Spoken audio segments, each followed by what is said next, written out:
Have you ever planned to get up at 6 a.m. but ended up rolling out of bed at 9? Have you ever had 2 weeks to complete a research assignment and then panicked 3 days before it was due because you hadn't put anything down on paper yet? Have you ever said something hurtful when you were angry and later regretted it?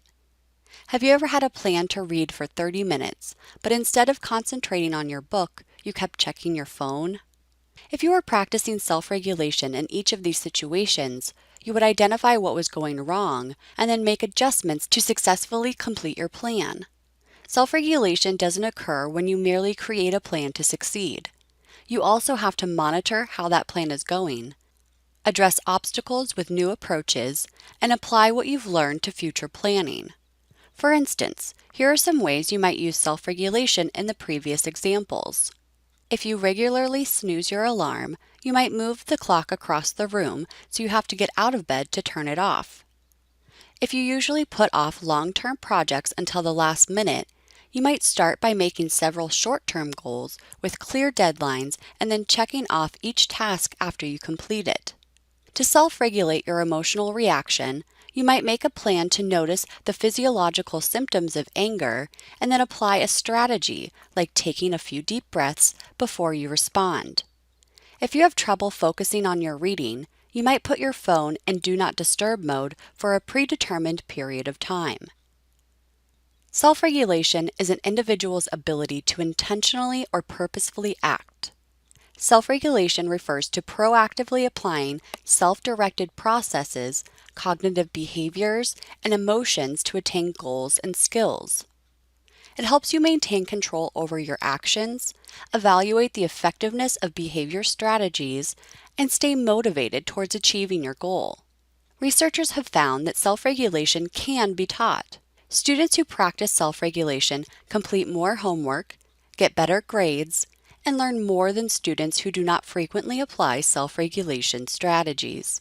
In addition, research shows that the frequency of self-regulation can predict a student's academic achievement.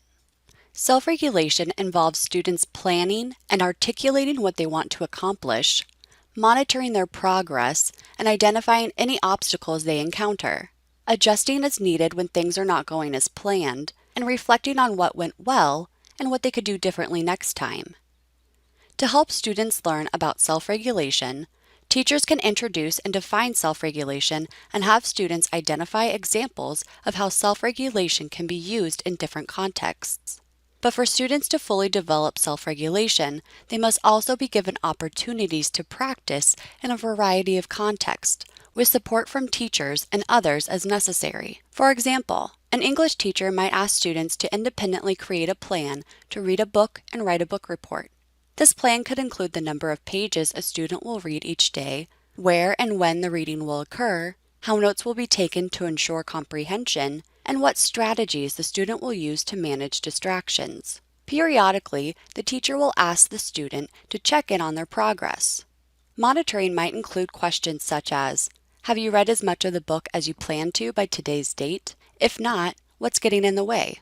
How can you get back on track? Once students identify where their plan is going off track, the teacher can support them in developing strategies, such as specifying a time each day to read or reading aloud to a sibling, to help them get back on track and reach their identified milestones. The teacher might also use this opportunity to have students discuss strategies that are working well or that they plan to try.